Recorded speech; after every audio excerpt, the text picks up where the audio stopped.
지금 캐나다에서 믿기 힘든 충격 사건이 터졌습니다. 밴쿠버 도심 재개발 프로젝트 콘크리트 타설 중 거푸집이 이상한 소리를 내면서 무너지기 시작했습니다. 아무도 알아채지 못했지만 한국에서 파견 나온 한국 기술자 한 명은 이상함을 감지했죠. 지금 당장 멈추세요. 이러다가 다 죽습니다. 단 5초 뒤 거푸집은 폭발하듯 무너졌습니다. 아무도 예측하지 못했습니다. 이 사건은 단순히 건설 현장에서 인명사고를 막은 것뿐만 아니라 캐나다 건설 기준 전체를 뒤흔드는 서막이었다는 사실을요. 한국 기술자 한 명이 살려낸 목숨, 그리고 그 사건이 만든 도시의 대반전. 지금 그 숨겨진 이야기가 공개됩니다. 잠깐! 이야기 시작 전에 구독과 댓글로 대한민국 기술력 최고를 남겨주세요. 그럼 이야기 시작하겠습니다. 콘크리트 타설 현장의 공기는 늘 긴장감으로 가득합니다. 하지만 그날은 달랐어요. 뭔가 잘못되고 있었죠. 저는 이도현, 삼성물산에서 파견 나온 구조 기술자입니다.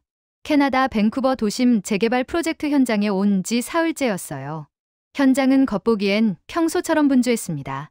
작업자들이 분주하게 움직이고 펌프카가 굉음을 내며 콘크리트를 쏟아내고 있었죠. 그런데 제 눈에는 다른 것들이 보였습니다. 배합 탱크의 계기판 숫자가 이상했어요. 물 대 시멘트 비율이 설계치보다 22%나 높았습니다. 진동기는 한쪽 구역에서 아예 작동하지 않고 있었죠. 작업자들은 그냥 지나쳤습니다. 아무도 신경 쓰지 않았어요. 저는 천천히 거푸집 가장자리로 다가갔습니다. 손바닥을 대고 느껴봤죠. 미세한 떨림이 손끝으로 전해졌습니다. 정상이 아니었어요. 거푸집 내부에서 뭔가 벌어지고 있었습니다. 콘크리트가 제대로 다져지지 않은 채 한쪽으로 쏠리고 있었죠. 츠갑이 설계 한계를 넘어서고 있었습니다. 귀를 기울였어요. 바람 소리에 섞여 아주 미세한 삐걱거림이 들렸습니다. 금속이 서서히 휘어지는 소리였죠. 등골이 서늘해졌습니다. 거푸집이 지금 이 순간 안쪽에서 벌어지고 있었어요. 현장 책임자 리암 톰슨이 헬멧을 벗으며 제게 다가왔습니다. 40 중반의 베테랑이었죠. 20년 넘게 현장을 지켜온 사람이었습니다. 그는 여유로운 표정으로 말했어요. 모든 게 계획대로야. 저는 고개를 저었습니다. 손가락으로 거푸집을 가리키며 말했죠. 지금 당장 확인해야 합니다. 리암은 미간을 찌푸렸습니다. 뭘 확인하냐는 표정이었어요. 저는 배합 탱크 쪽을 돌아보며 말했습니다. 물 비율이 너무 높아요.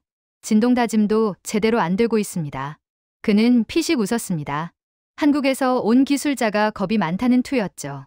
이 정도는 늘 하던 거야. 문제 없어. 저는 다시 거푸집에 손을 댔습니다. 떨림이 더 강해지고 있었어요. 이건 경험이 아니라 감각의 문제였습니다. 한국에서 300번 넘게 타설 현장을 지켜본 제 몸이 반응하고 있었죠. 저는 리암의 팔을 잡았습니다. 그리고 최대한 침착하게 말했어요. 지금 당장 작업을 멈춰야 합니다. 모두의 생명이 걸린 문제예요. 리암은 제 손을 뿌리쳤습니다. 눈빛이 차갑게 변했죠. 우릴 가르치러 온 거야? 당신은 손님이야. 현장에 손대지 마. 그 순간이었습니다. 거푸집 상단부에서 뚝 하는 소리가 들렸어요. 볼트 하나가 튕겨나갔습니다. 저는 본능적으로 소리쳤죠. 지금 당장 멈추세요. 모두 다 죽습니다. 제 목소리는 현장 전체에 울려 퍼졌습니다. 작업자들이 멈칫했어요. 리암은 황당하다는 표정으로 저를 쳐다봤습니다. 저는 그의 팔을 억지로 끌어당겼습니다. 안전지대로 밀어냈죠. 리암이 소리쳤습니다. 뭐 하는 거야? 미쳤어? 말이 채 끝나기도 전이었습니다. 쾅! 거푸집 전체가 한순간에 찢어졌습니다. 금속판이 종이처럼 구겨지며 튕겨나갔어요. 콘크리트가 폭발하듯 쏟아졌습니다. 회색 물결이 작업 공간을 덮쳤죠. 3초간 모든 게 멈췄습니다. 소리도, 움직임도, 호흡까지도요. 그리고 고요했습니다. 무너진 거푸집 사이로 콘크리트가 천천히 흘러내렸어요. 방금 전까지 리암이 서 있던 자리였습니다. 만약 제가 그를 끌어내지 않았다면요. 리암은 그 자리에서 얼어붙어 있었습니다. 얼굴이 하얗게 질려 있었죠. 손이 떨리고 있었어요. 저는 조용히 그에게 말했습니다. 당신만 죽는 게 아니었을 겁니다. 저렇게 지어지고 지금 멀쩡했어도 언젠가 건물물 전체가 무너졌을 거예요. 리암은 아무 말도 하지 못했습니다. 그저 무너진 현장을 멍하니 바라볼 뿐이었죠. 사고 이후 현장은 일주일간 폐쇄됐습니다. 조사가 진행됐죠. 저는 그 일주일 동안 숙소에서 지난 석 달을 떠올렸어요. 삼성중 성종본부장이 저를 부른 건 그해 여름이었습니다. 도연 씨, 캐나다에서 연락이 왔어. 밴쿠버 재개발 프로젝트 현장이 완전히 엉망이래. 지난 6개월간 3번의 거푸집 붕괴, 2번의 철근 좌굴, 그리고 1번의 인명사고까지 났다고 했어요. 현장은 마비 직전이었죠. 그쪽 건설사가 우리한테 기술 지원 요청했어. 급해. 프로젝트 전체가 중단될 판이야. 저는 12년간 삼성에서 구조기술자로 일했습니다. 국내에서 300건이 넘는 타설 현장을 관리했죠. 언제 출발입니까? 내일 새벽 비행기야. 14시간 만에 밴쿠버 공항에 내렸어요. 픽업 나온 현장 소장이 차 안에서 말했습니다. 솔직히 말할게요. 우린 한국 기술이 필요한 게 아니에요. 그냥 본사 압박 때문에 부른 거예요. 첫 만남부터 차가웠죠. 리암을 포함한 현장팀 전체가 저를 달갑지 않게 여겼어요. 그리고 사흘째 그 사고가 터졌습니다. 일주일간의 조사 결과는 명확했어요. 배합비 오류, 진동 다짐 누락, 거푸집 볼트 미점검까지요. 리암의 책임이었습니다. 하지만 리암은 인정하지 않았어요. 회의실에서 그는 제게 차가운 시선을 보냈습니다. 동료들도 마찬가지였죠. 한국 방식이 정답은 아니야. 누군가 중얼거렸습니다. 저는 아무 말도 하지 않았어요. 현장이 재개됐습니다. 저는 본격적으로 현장 관리에 참여하기 시작했죠. 첫날부터 달랐습니다. 배합수를 0.1리터 단위까지 계측했어요. 작업자들은 황당해했습니다. 이게 무슨 차이를 만들어? 저는 침착하게 대답했죠. 이 0.1리터가 10년 후 균열을 만듭니다. 철근 간격을 레이저로 재확인했습니다. 기존엔 눈대중으로 했던 부분이었죠. 오차는 밀리미터 단위로 줄어들었어요. 진동기 사용 기준도 바꿨습니다. 12초 고정이었어요. 더 짧으면 다짐 부족, 더 길면 재료 분리가 일어났습니다. 너무 까다로워. 한 작업자가 투덜댔습니다. 까다로운 게 아니라 정확한 겁니다. 저는 단호하게 말했어요. 불량 재료는 즉시 폐기했습니다. 리암이 제지했죠. 저건 쓸 수 있어. 아까운데 쓸 수 있는 게 아니라 써서는 안 되는 겁니다.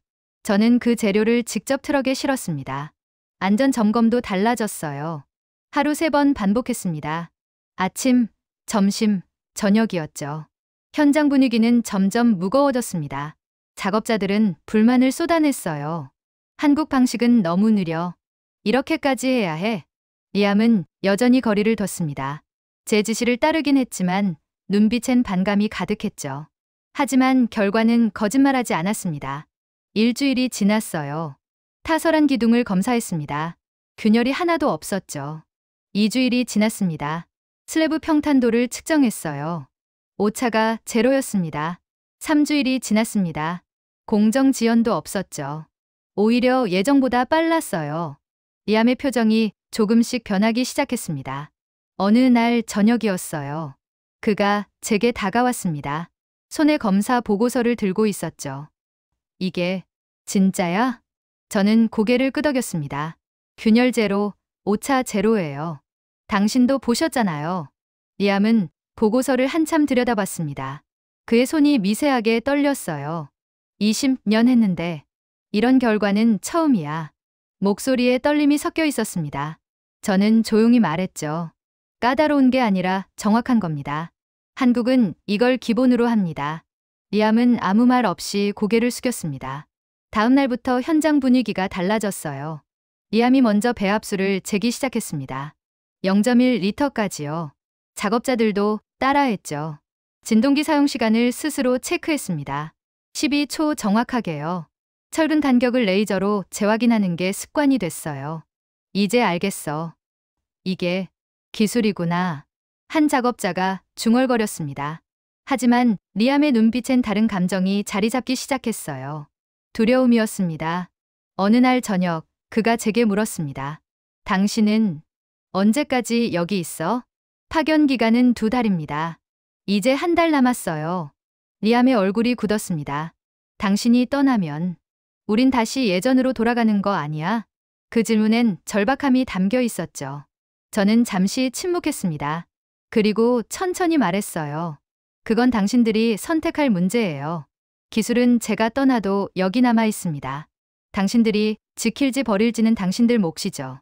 리암은 고개를 떨궜습니다. 밤하늘을 올려다봤어요. 별이 총총했습니다. 그는 오랫동안 말이 없었습니다. 그저 먼 곳을 바라볼 뿐이었죠. 그의 마음속에서 무언가가 자라고 있었습니다. 변화에 대한 갈망이었어요. 그리고 진짜 기술에 대한 갈증이었습니다. 리암은 그날 밤 잠들지 못했습니다. 파견 종료 하루 전이었습니다. 저는 숙소에서 짐을 정리하고 있었어요. 2달이 빠르게 지나갔죠. 현장은 이제 안정됐습니다. 더 이상 사고도 없었고 품질도 기준치를 넘어섰어요. 제 역할은 끝난 거나 다름없었습니다. 노트북을 닫으려는 순간 문을 두드리는 소리가 들렸어요. 리암이었습니다. 평소와 달리 헬멧도 쓰지 않은 모습이었죠. 얼굴엔 긴장감이 가득했어요. 들어와도 될까? 네, 들어오세요.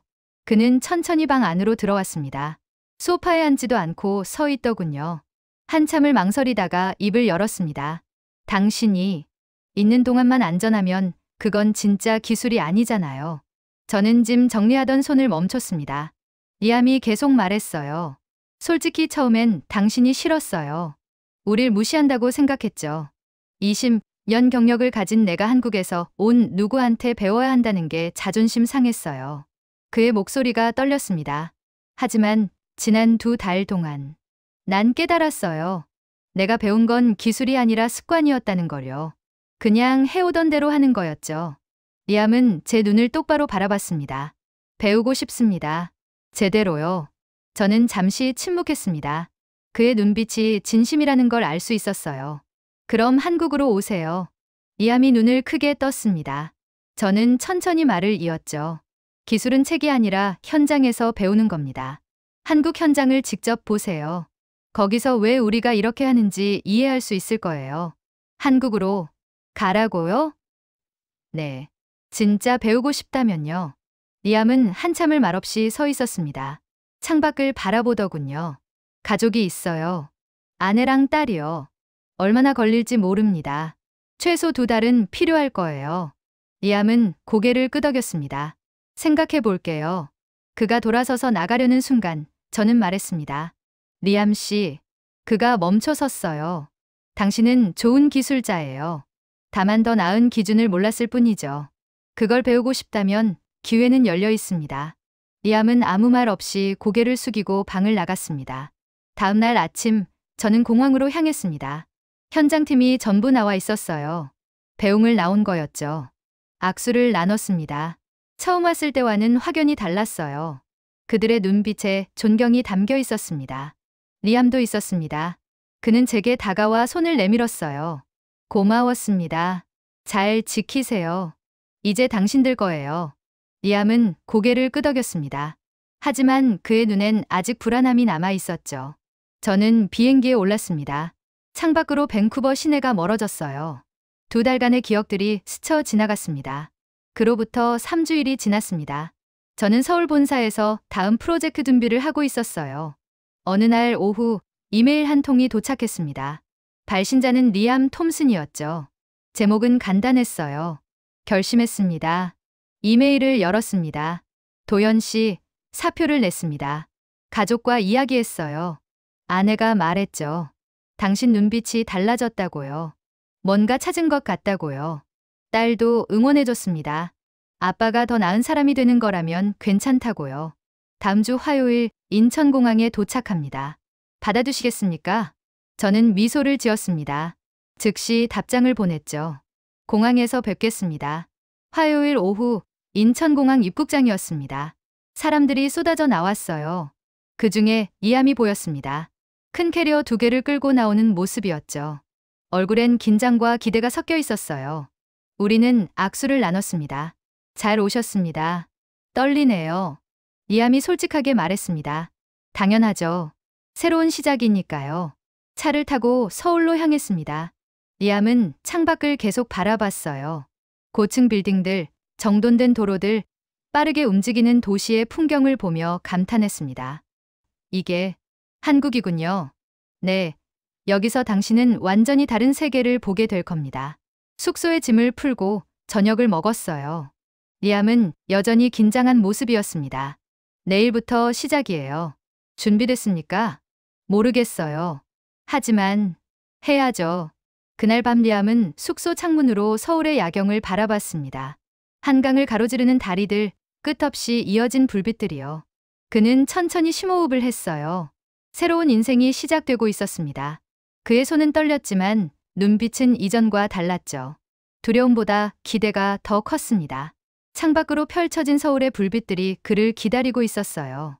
리암의 인생이 다시 켜지고 있었습니다. 다음 날 새벽 5시였습니다. 저는 리암을 데리고 한강 아치교 건설 현장으로 향했어요. 차 안에서 리암이 물었습니다. 이렇게 일찍 시작해요? 한국 현장은 새벽부터 움직입니다. 현장에 도착했을 때 이미 수십 명의 작업자들이 움직이고 있었어요. 리암은 입을 다물지 못했습니다. 아치교의 거대한 곡선 구조물이 눈앞에 펼쳐졌죠. 밤새 조명을 받으며 작업이 진행되고 있었어요. 저건 어떻게 저렇게 정확하게 휘어져 있어요? 3mm 오차 조정입니다. 3mm요? 리암의 목소리가 높아졌습니다. 저는 그를 계측 장비 앞으로 데려갔어요. 레이저 측정기가 실시간으로 구조물의 변형을 감지하고 있었습니다. 담당 엔지니어가 모니터를 가리키며 설명했죠. 온도 1도만 변해도 강제가 팽창합니다. 우린 그걸 실시간으로 보정해요. 리암은 그 자리에 서서 한참을 화면만 들여다봤습니다. 캐나다에선 센티미터 단위로 봤는데 그의 목소리가 떨렸어요. 다음은 송도의 60층 고층 건물 현장이었습니다. 바람바지 설계 데이터를 확인하는 구역이었죠. 이 건물은 태풍이 왔을 때 최대 1m까지 흔들립니다. 엔지니어가 설명했어요. 1m요? 그럼 위험한 거 아니에요? 리암이 놀라 물었습니다. 아니요. 설계된 움직임이에요. 건물은 딱딱하면 부러집니다. 적절히 흔들려야 오래 가죠. 컴퓨터 시뮬레이션이 화면에 나타났어요. 수백 가지 바람 시나리오가 돌아가고 있었습니다. 리암은 넋을 잃고 화면을 바라봤죠. 이런 걸 전부 계산하는 거예요? 기본입니다. 오후엔 인천의 화력발전소 터빈 홀로 갔습니다. 무진동 기초 시공 현장이었어요. 여기는 진동이 제로여야 합니다. 터빈이 초당 3,000회전을 하거든요. 리암은 바닥에 손을 대봤어요. 아무것도 안 느껴져요. 그게 정상입니다. 느껴지면 실패한 거예요. 지하로 내려갔습니다. 40m 깊이의 파일 기초가 정렬돼 있었죠. 수백 개의 파일이 오차 없이 수직으로 박혀 있었어요.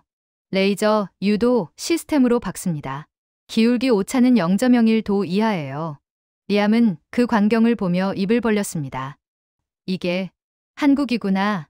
그날 저녁 숙소로 돌아오는 차 안에서 리암은 말이 없었어요. 창밖만 멍하니 바라보고 있었습니다. 괜찮으세요? 제가 물었죠. 리암이 천천히 고개를 돌렸습니다. 눈가가 붉어져 있었어요. 도연 씨, 난 20년 동안 뭘 한 거죠?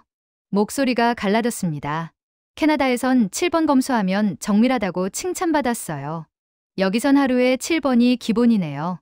그는 고개를 떨궜습니다. 난 기술자가 아니었어요. 그냥 작업자였던 거예요. 저는 잠시 침묵했다가 말했습니다. 리암 씨, 중요한 건 과거가 아니라 지금부터예요. 당신은 이걸 배우러 여기 온 겁니다. 리암은 고개를 끄덕였습니다. 숙소에 도착했어요. 그는 방으로 들어가더니 한참을 나오지 않았습니다. 다음 날 아침 제가 그의 방문을 두드렸을 때요. 리암은 이미 준비를 마친 상태였어요. 눈은 충혈돼 있었지만 표정은 단호했습니다. 어젯밤 잠 못 주무셨어요? 네. 하지만 괜찮아요. 그는 노트 한 권을 꺼내 보여줬습니다. 빼곡하게 메모가 적혀 있었어요. 어제 본 모든 것들이 정리돼 있었죠. 오늘은 뭘 배우죠? 리암의 눈빛이 달라져 있었습니다. 세상을 다시 보기 시작한 사람의 눈빛이었어요. 저는 미소 지었습니다. 오늘부터 진짜 시작입니다. 리암의 학습은 폭발적이었습니다. 첫 주에는 삼성물산 기술연구소로 갔어요. 거기서 그는 한국의 건설 기술 체계를 배우기 시작했습니다. 수분 제어 공법 교육이 첫 번째였죠. 콘크리트는 물이 생명입니다. 하지만 물이 많으면 강도가 떨어지고 적으면 작업이 안 돼요. 수석 연구원이 설명했습니다. 그래서 우리가 개발한 게 하이드라 3 프로세스예요. 3단계 수분 제어 시스템이었습니다. 초기 배합 단계에서 습도 70% 유지, 타설 중 표면 수분 증발, 억제, 양생 단계에서 내부 수화 반응 촉진까지요. 리암은 노트에 미친 듯이 받아 적었어요. 이걸 매번 하는 거예요? 기본입니다. 다음은 철근 응력 분산 설계였습니다. 철근을 그냥 일자로 배치하면 응력이 한 곳에 집중됩니다. 화면에 시뮬레이션이 나타났어요. 그래서 우리는 S 패턴 배치 기법을 씁니다. 응력을 분산시키는 거죠. 리암은 화면을 뚫어지게 바라봤습니다. 이게 가능한 거예요? 가능한 게 아니라 해야 하는 겁니다. 2주 차엔 초정밀 진동 계측 교육이 진행됐어요. 신가 9이라는 장비였습니다. 이 장비는 나노 단위 진동까지 감지합니다. 리암이 직접 장비를 다뤄봤어요. 처음엔 서툴렀지만 사흘 만에 능숙해졌습니다. 빨리 배우시네요. 연구원이 감탄했죠. 배우고 싶어서요. 절실하게요. 리암이 대답했습니다. 3주 차 온도 편차 보정 타설 기법을 배웠습니다. 여름과 겨울, 낮과 밤의 온도 차이가 콘크리트 강도에 영향을 줍니다. 그럼 어떻게 해요? 24시간 온도를 모니터링하고 시간대별로 배합을 조정합니다. 리암은 고개를 저었어요. 미쳤어요. 완전히 미쳤어요. 하지만 그의 눈은 빛나고 있었습니다. 4주 차부터는 실전이었습니다. 경기도 평택의 대형 물류센터 현장에 투입됐어요. 리암은 새벽 4시에 일어났습니다.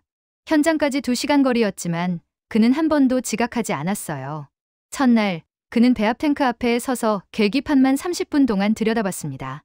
뭘 보고 계세요? 현장 소장이 물었죠. 물 비율이 0.2% 높습니다. 0.2%요? 그게 차이가 있나요? 10년 후에 알게 됩니다. 리암은 단호하게 말했어요. 배합을 다시 조정했습니다. 오후엔 철근 배치를 직접 점검했어요. 레이저 측정기를 들고 하나하나 확인했습니다. 리암 씨, 저녁 먹으러 가요.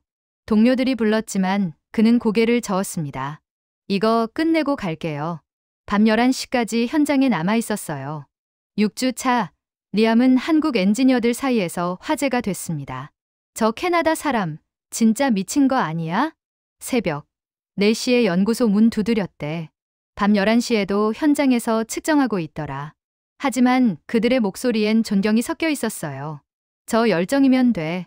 진짜로. 8주 차 마지막 날이었습니다. 저는 리암을 연구소로 불렀어요. 그의 얼굴은 야위어 있었습니다. 하지만 눈빛은 그 어느 때보다 밝았죠. 리암 씨, 당신은 이제 기술자가 아닙니다.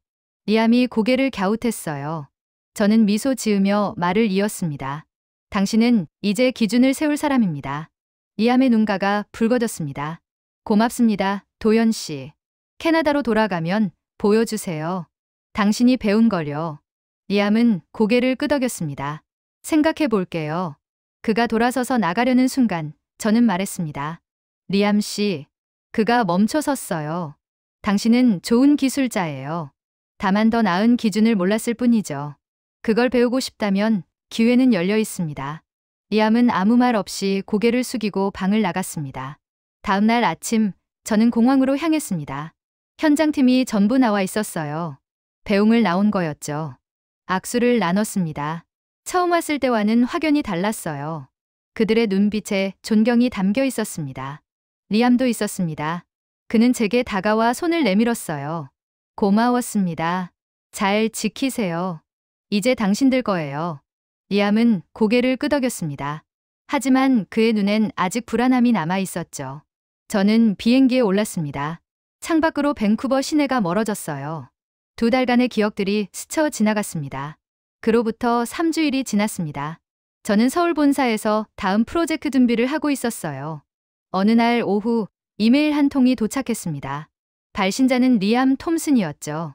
제목은 간단했어요. 결심했습니다. 이메일을 열었습니다. 도연 씨, 사표를 냈습니다. 가족과 이야기했어요. 아내가 말했죠. 당신 눈빛이 달라졌다고요. 뭔가 찾은 것 같다고요. 딸도 응원해줬습니다. 아빠가 더 나은 사람이 되는 거라면 괜찮다고요. 다음 주 화요일 인천공항에 도착합니다. 받아주시겠습니까? 저는 미소를 지었습니다. 즉시 답장을 보냈죠. 공항에서 뵙겠습니다. 화요일 오후 인천공항 입국장이었습니다. 사람들이 쏟아져 나왔어요. 그중에 이함이 보였습니다. 큰 캐리어 2개를 끌고 나오는 모습이었죠. 얼굴엔 긴장과 기대가 섞여 있었어요. 우리는 악수를 나눴습니다. 잘 오셨습니다. 떨리네요. 이함이 솔직하게 말했습니다. 당연하죠. 새로운 시작이니까요. 차를 타고 서울로 향했습니다. 이함은 창밖을 계속 바라봤어요. 고층 빌딩들, 정돈된 도로들, 빠르게 움직이는 도시의 풍경을 보며 감탄했습니다. 이게 한국이군요. 네. 여기서 당신은 완전히 다른 세계를 보게 될 겁니다. 숙소에 짐을 풀고 저녁을 먹었어요. 리암은 여전히 긴장한 모습이었습니다. 내일부터 시작이에요. 준비됐습니까? 모르겠어요. 하지만 해야죠. 그날 밤 리암은 숙소 창문으로 서울의 야경을 바라봤습니다. 한강을 가로지르는 다리들, 끝없이 이어진 불빛들이요. 그는 천천히 심호흡을 했어요. 새로운 인생이 시작되고 있었습니다. 그의 손은 떨렸지만 눈빛은 이전과 달랐죠. 두려움보다 기대가 더 컸습니다. 창밖으로 펼쳐진 서울의 불빛들이 그를 기다리고 있었어요. 리암의 인생이 다시 켜지고 있었습니다. 다음 날 새벽 5시였습니다. 저는 리암을 데리고 한강 아치교 건설 현장으로 향했어요. 차 안에서 리암이 물었습니다. 이렇게 일찍 시작해요? 한국 현장은 새벽부터 움직입니다. 현장에 도착했을 때 이미 수십 명의 작업자들이 움직이고 있었어요. 리암은 입을 다물지 못했습니다. 아치교의 거대한 곡선 구조물이 눈앞에 펼쳐졌죠. 밤새 조명을 받으며 작업이 진행되고 있었어요. 저건 어떻게 저렇게 정확하게 휘어져 있어요? 3mm 오차 조정입니다. 3mm요? 리암의 목소리가 높아졌습니다. 저는 그를 계측 장비 앞으로 데려갔어요. 레이저 측정기가 실시간으로 구조물의 변형을 감지하고 있었습니다. 담당 엔지니어가 모니터를 가리키며 설명했죠. 온도 1도만 변해도 강제가 팽창합니다. 우린 그걸 실시간으로 보정해요. 리암은 그 자리에 서서 한참을 화면만 들여다봤습니다. 캐나다에선 센티미터 단위로 봤는데 그의 목소리가 떨렸어요. 다음은 송도의 60층 고층 건물 현장이었습니다. 바람바지 설계 데이터를 확인하는 구역이었죠. 이 건물은 태풍이 왔을 때 최대 1m까지 흔들립니다. 엔지니어가 설명했어요. 1m요? 그럼 위험한 거 아니에요? 리암이 놀라 물었습니다. 아니요. 설계된 움직임이에요. 건물은 딱딱하면 부러집니다. 적절히 흔들려야 오래 가죠. 컴퓨터 시뮬레이션이 화면에 나타났어요. 수백 가지 바람 시나리오가 돌아가고 있었습니다. 리암은 넋을 잃고 화면을 바라봤죠. 이런 걸 전부 계산하는 거예요? 기본입니다. 오후엔 인천의 화력발전소 터빈 홀로 갔습니다. 무진동 기초 시공 현장이었어요. 여기는 진동이 제로여야 합니다. 터빈이 초당 3,000회전을 하거든요. 리암은 바닥에 손을 대봤어요. 아무것도 안 느껴져요. 그게 정상입니다. 느껴지면 실패한 거예요. 지하로 내려갔습니다. 40m 깊이의 파일 기초가 정렬돼 있었죠. 수백 개의 파일이 오차 없이 수직으로 박혀 있었어요. 레이저, 유도, 시스템으로 박습니다. 기울기 오차는 0.01도 이하예요. 리암은 그 광경을 보며 입을 벌렸습니다. 이게 한국이구나. 그날 저녁 숙소로 돌아오는 차 안에서 리암은 말이 없었어요. 창밖만 멍하니 바라보고 있었습니다. 괜찮으세요? 제가 물었죠. 리암이 천천히 고개를 돌렸습니다. 눈가가 붉어져 있었어요. 도연 씨, 난 20년 동안 뭘 한 거죠? 목소리가 갈라졌습니다. 캐나다에선 7번 검수하면 정밀하다고 칭찬받았어요. 여기선 하루에 7번이 기본이네요. 그는 고개를 떨궜습니다. 난 기술자가 아니었어요. 그냥 작업자였던 거예요. 저는 잠시 침묵했다가 말했습니다. 리암 씨, 중요한 건 과거가 아니라 지금부터예요. 당신은 이걸 배우러 여기 온 겁니다. 리암은 고개를 끄덕였습니다. 숙소에 도착했어요. 그는 방으로 들어가더니 한참을 나오지 않았습니다. 다음 날 아침 제가 그의 방문을 두드렸을 때요. 리암은 이미 준비를 마친 상태였어요. 눈은 충혈돼 있었지만 표정은 단호했습니다. 어젯밤 잠 못 주무셨어요? 네. 하지만 괜찮아요. 그는 노트 한 권을 꺼내 보여줬습니다. 빼곡하게 메모가 적혀 있었어요. 어제 본 모든 것들이 정리돼 있었죠. 오늘은 뭘 배우죠? 리암의 눈빛이 달라져 있었습니다. 세상을 다시 보기 시작한 사람의 눈빛이었어요. 저는 미소 지었습니다. 오늘부터 진짜 시작입니다. 리암의 학습은 폭발적이었습니다. 첫 주에는 삼성물산 기술연구소로 갔어요. 거기서 그는 한국의 건설 기술 체계를 배우기 시작했습니다. 수분 제어 공법 교육이 첫 번째였죠. 콘크리트는 물이 생명입니다. 하지만 물이 많으면 강도가 떨어지고 적으면 작업이 안 돼요. 수석 연구원이 설명했습니다. 그래서 우리가 개발한 게 하이드라 3 프로세스예요. 3단계 수분 제어 시스템이었습니다. 초기 배합 단계에서 습도 70% 유지, 타설 중 표면 수분 증발 억제, 양생 단계에서 내부 수화 반응 촉진까지요. 리암은 노트에 미친 듯이 받아 적었어요. 이걸 매번 하는 거예요? 기본입니다. 다음은 철근 응력 분산 설계였습니다. 철근을 그냥 일자로 배치하면 응력이 한 곳에 집중됩니다. 화면에 시뮬레이션이 나타났어요. 그래서 우리는 S 패턴 배치 기법을 씁니다. 응력을 분산시키는 거죠. 리암은 화면을 뚫어지게 바라봤습니다. 이게 가능한 거예요? 가능한 게 아니라 해야 하는 겁니다. 2주 차엔 초정밀 진동 계측 교육이 진행됐어요. 신가 9이라는 장비였습니다.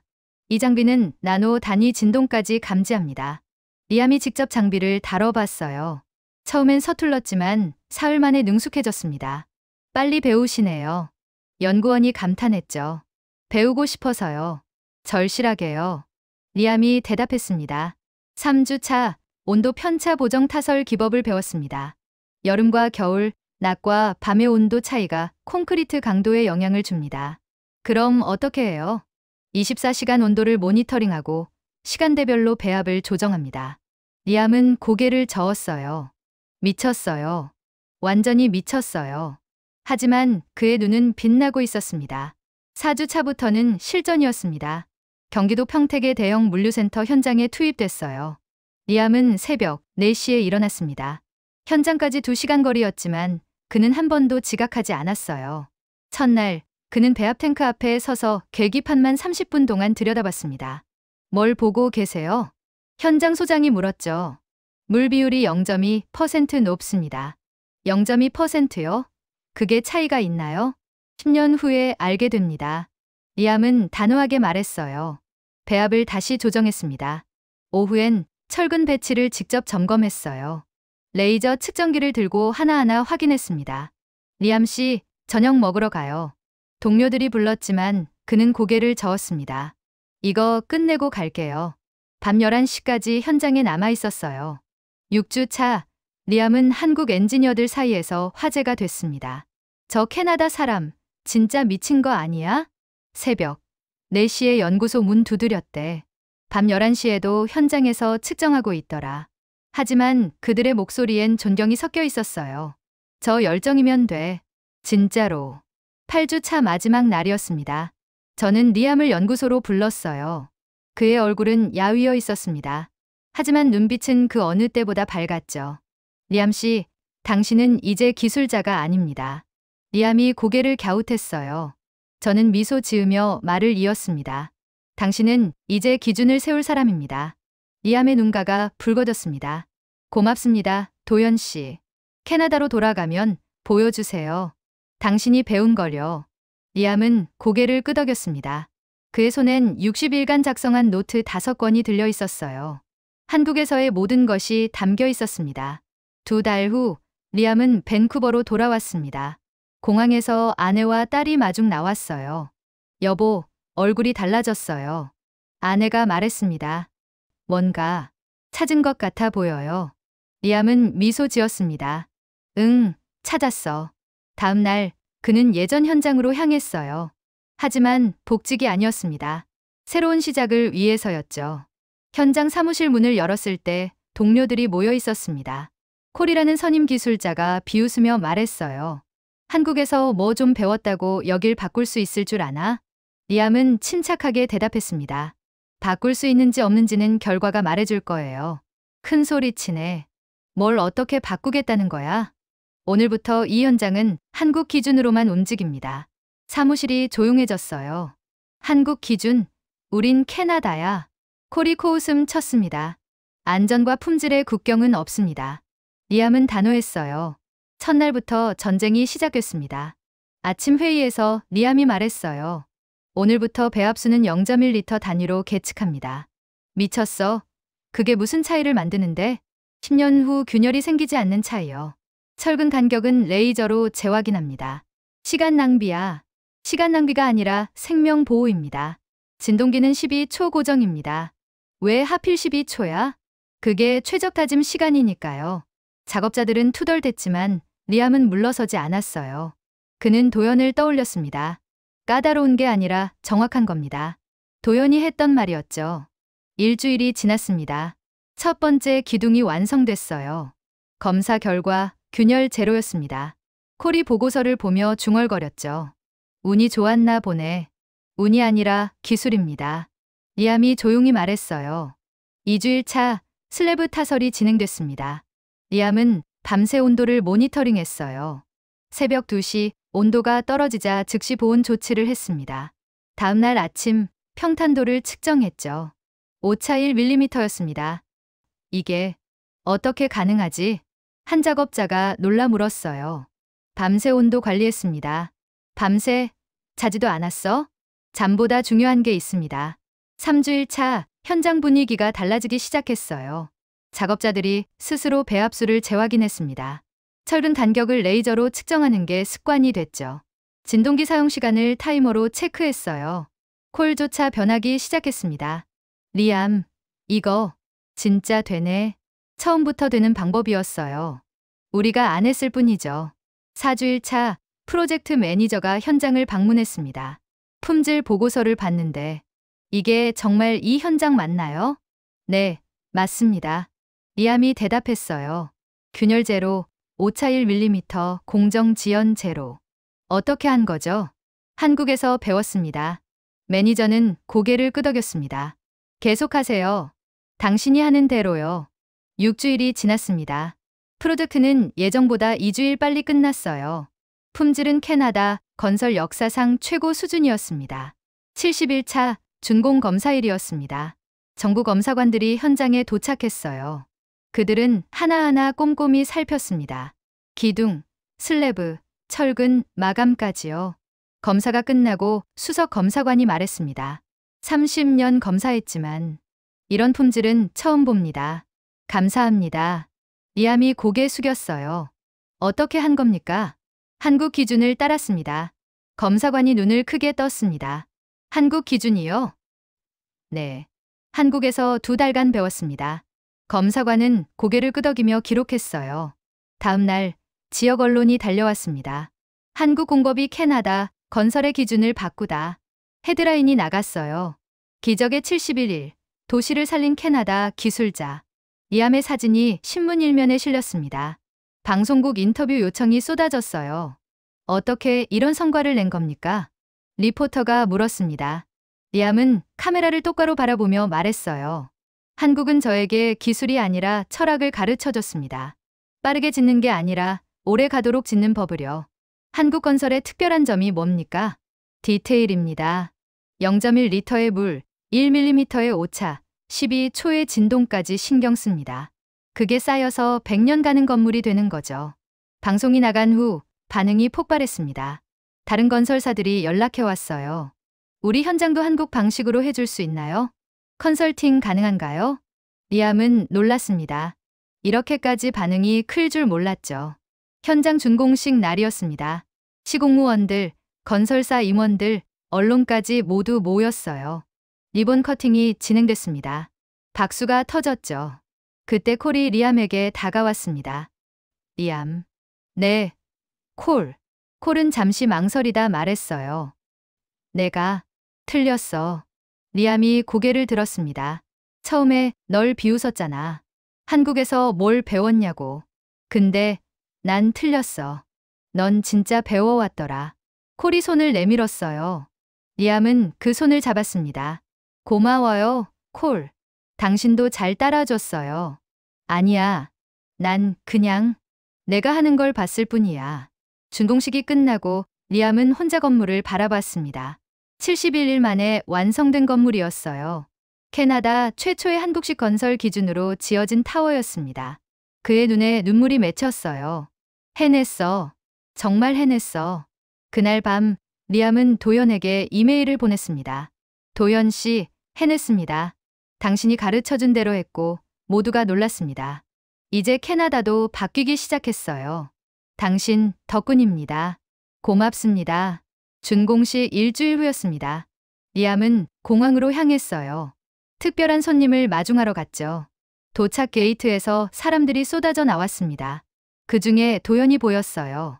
리암은 달려가 악수를 청했습니다. 오셨군요.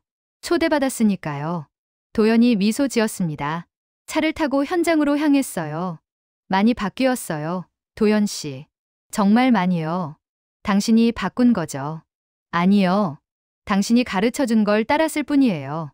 현장에 도착했습니다.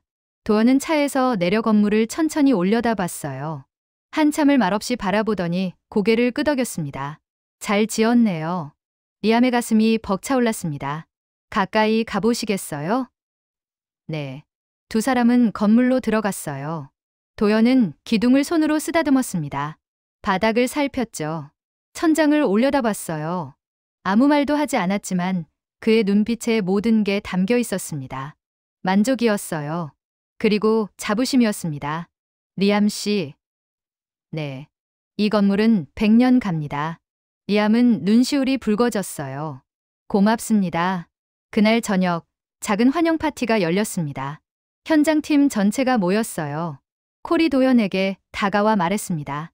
한국에서 오셨죠? 리암을 가르쳐 주신 분이시라고요. 네, 맞습니다. 고맙습니다. 리암을 바꿔주셔서요. 그리고 우리도요. 도연은 고개를 끄덕였습니다.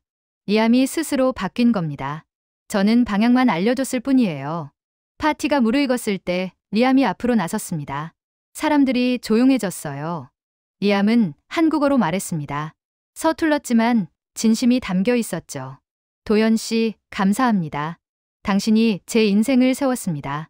도연의 눈빛이 흔들렸어요. 리암이 계속 말했습니다.